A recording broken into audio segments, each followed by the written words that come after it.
Ladies and gentlemen, welcome to the Bullpen.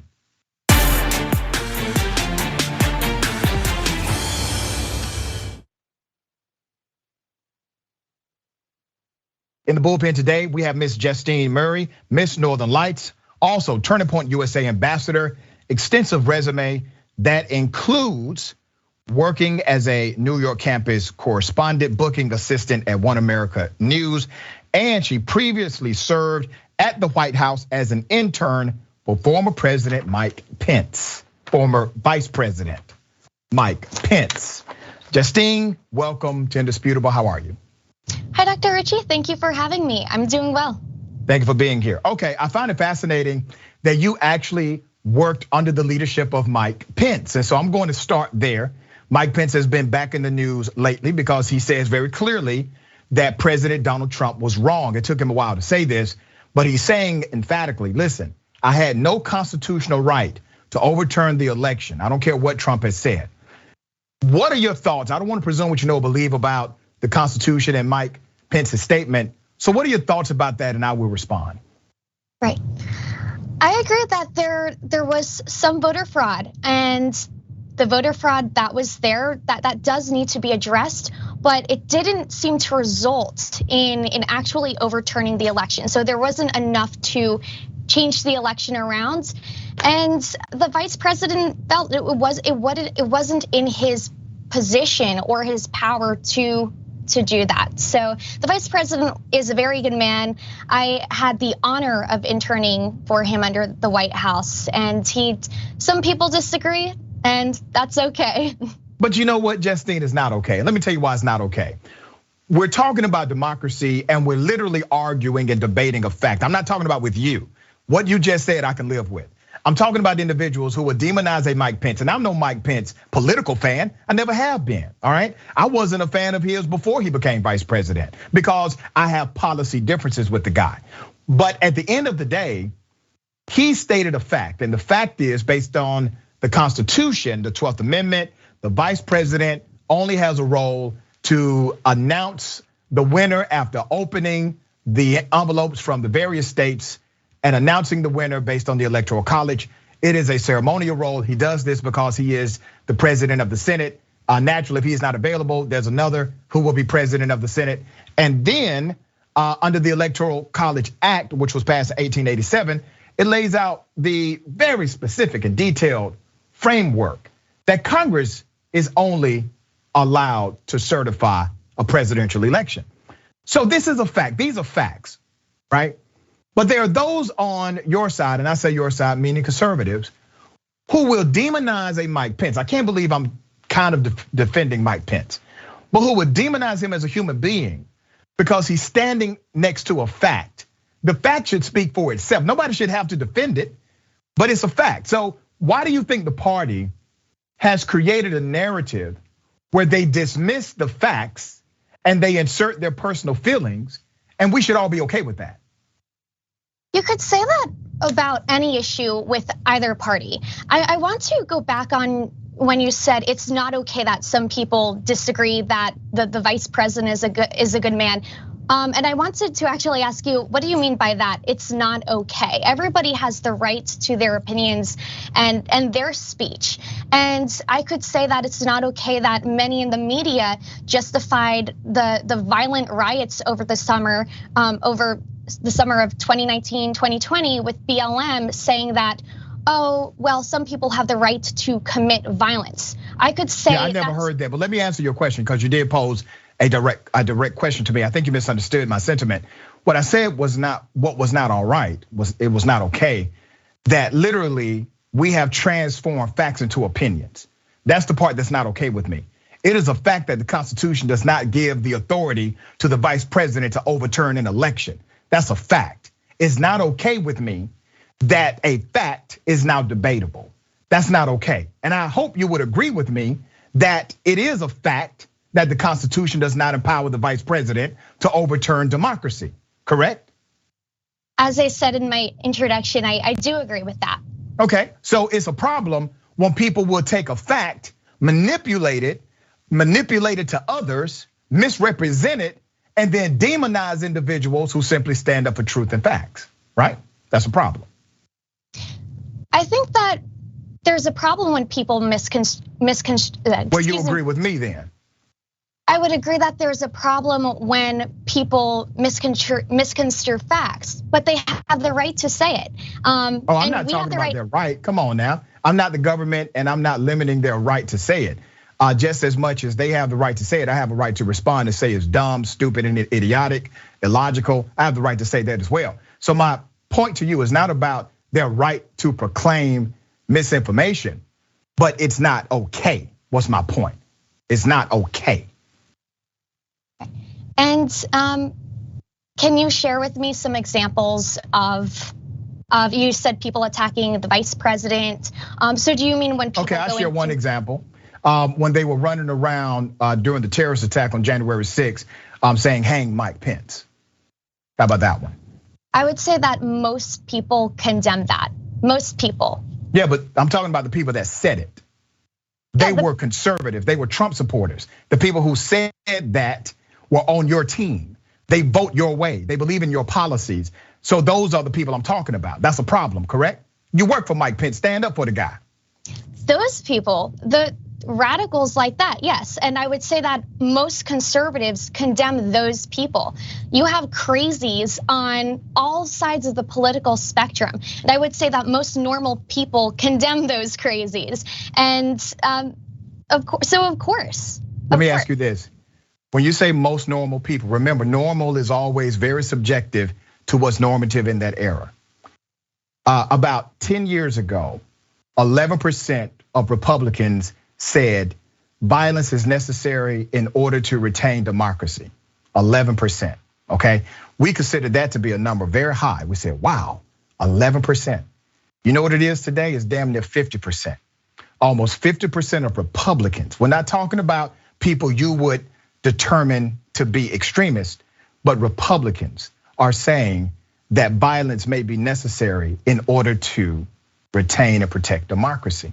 And who are they really talking about? They're talking about other Americans. They're talking about committing violence against other Americans who fundamentally disagree with them as it relates to policy and protocol of this country.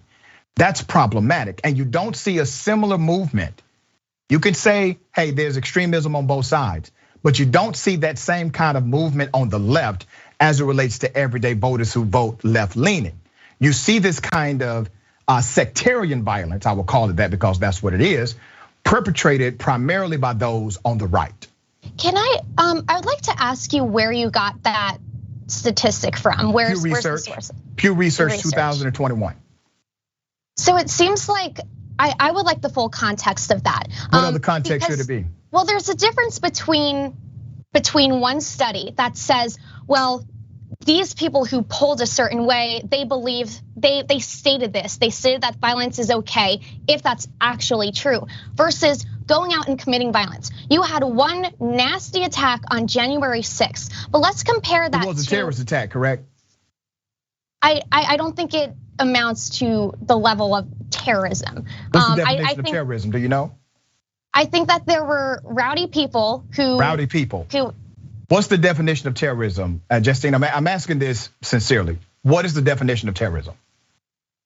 I want to go back on, do you think that all the violence. You're just going to skip the question I'm posing to you. In all due respect, I posed that question first. What's the definition of terrorism? Yeah.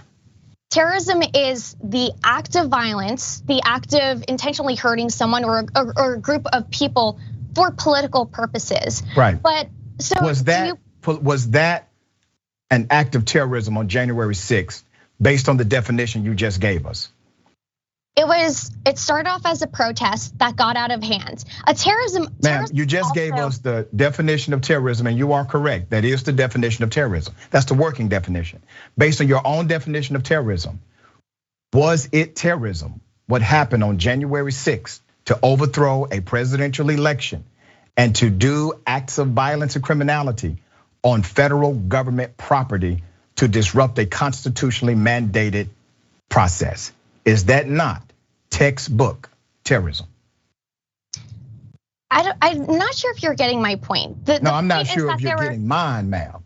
Well, the point is that there was a protest and there were some crazy people who got out of hand and went into the Capitol. Now, if you want they just went in, they were invited, they just went inside, or did they break in? Did they trespass criminally? They did, and they were wrong. Now, if you want to say those specific people were maybe individual perpetrators of terrorism, sure. But okay, so they were terrorists. I would say if we're talking about individual crazy people like that, but there's a difference between that and then organized acts of terrorism. Wait a minute. No, well, let me say this to you. One, no, it's not. Terrorism is terrorism. There is an organization component here because many of them connected to the Proud Boys have been charged with conspirators activity or sedition. That has now happened because they are able to link cause and effect based on the conspiracy of organization and the carrying out of the crime itself. So you do have organization here. It did happen, and they've been arrested for that. Well, I would like to add that many people were raided and they weren't actually on the premises. They weren't actually involved in breaking into the Capitol. But what does that matter when they were involved in coordinating, planning, and in furtherance of a criminal pursuit? What does it matter that they weren't there? Many of these people, there wasn't proof of that. The only proof that no, that's not true. That's not true. There was definitely proof of that. That's why they had the investigative warrant signed in order to do a search of that property. So that's not true, madam. Let me tell you about Siaka Massaquoi, who's an actor from California, who was not breaking into the Capitol and was not planning to do anything, or he wasn't part of a plan to overtake anything or overturn an election. Yeah. He just expressed his views publicly about how he personally believed that the election was stolen. But the FBI raided him. So did the FBI raid him because he said he personally believes that the election was stolen? Basically. Well, tell me this then. Almost 70% of Republicans believe the same. Why is it that 70% of Republicans have not been raided by the FBI if the only prerequisite to get raided by the FBI is if you believe the election was stolen? Well, not all 70% of Republicans are outspoken on Twitter or conservative. Wait a minute, Candace Owens has said she believes the election was stolen. Charlie Kirk said he believes the election was stolen. Many people have said that. High public profile, more so than the example you just listed. They have not been raided, and there are people of low or no public profile whatsoever. They've said the same thing. They have not been raided by the FBI. My point to you is the linear logic doesn't add up. If you're saying the FBI is only raiding people because they have a difference of opinion about the conclusion of the election, that means they will be rounding up everyone who had a difference of opinion about the conclusion of the election, which means there's something else to that. So I'm not buying what you're selling. I'm not saying that the FBI is only raiding people like that. I'm saying that there are people, and also just because not every conservative influencer has been rounded up, that doesn't mean that there are people who are being raided unfairly. This goes right back to the idea of no-knock warrants. I'm sure that I don't want to assume what you believe. Yeah, I'm completely against no-knock warrants. Exactly. So it's a little bit concerning now. Well, tell me, how does this connect to no-knock warrants? Explain this to me. Because it seems like we're for no-knock warrants when it comes to some people, one creed, but we're against them when it comes to another creed. Well, raids are not. Wait a minute. It doesn't. Raids are not necessarily no-knock. Right, and it doesn't. So no, that does not equate here. It's similar. Raids do not suggest no-knock when there's a raid. That's not what that is. No-knock warrants. We're talking about a dynamic in policing that didn't even exist before 1970. And policing was able to continue just fine until one department did it, the second department did it. It went from 500 to 8,000 to now 80,000 no-knock warrants every year in the United States of America. And it makes the police officer unsafe. It leads to the death of innocent individuals who had nothing to do with the warrant, and those who are committed to self-defense. They end up getting caught in the crossfire. There's one guy who's arrested now for attempted murder, knowing good and damn well he did not try to murder a cop. He thought somebody was breaking into his home. All right. Okay, so that's what a no-knock warrant issue is about. The point is this idea of whether it's a no-knock warrant or whether it's a raid that's not officially a no-knock warrant. It's the idea of when do you support the police breaking into someone's home? When do you support government overreach? When do you support people getting all of a sudden being investigated and things are a little bit murky because So are you saying that those who committed those acts of terrorism on January 6th should not be properly investigated and their connections be properly investigated if there's evidence of a conspiracy? The people who physically went into the Capitol, the people who physically tried to commit an act of violence, sure. But I'm saying that there's a lot of protesters who were not involved in that. Let me ask you a question. If a person was not at the Capitol, but they knew the intent was to break and enter, they knew the intent was to stop the process of the Electoral College certification. They knew these things, which means there's conspiracy established. Conspiracy means meeting of the minds. That's what it means. So you now have established conspiracy. They never went to the Capitol, but they provided resources. They provided aid. They provided guidance. They provided information about the ground layout. They provided this information. Are they not also guilty of criminal conspiracy, madam? Well, you'll have to find the proof because if that's what it is, they don't have to be at the Capitol, right? But how can you tell? The problem is that there's not even enough evidence with a lot of these people. Ma'am, evidence is for courts, madam. We have not had exhaustive court hearings on this yet. You keep talking about things you do not know. If the evidence is there to support criminal conspiracy, it doesn't matter if the person or perpetrator stepped foot on the Capitol grounds. That's my point to you, correct? I don't think you're getting my point. I'm saying that there's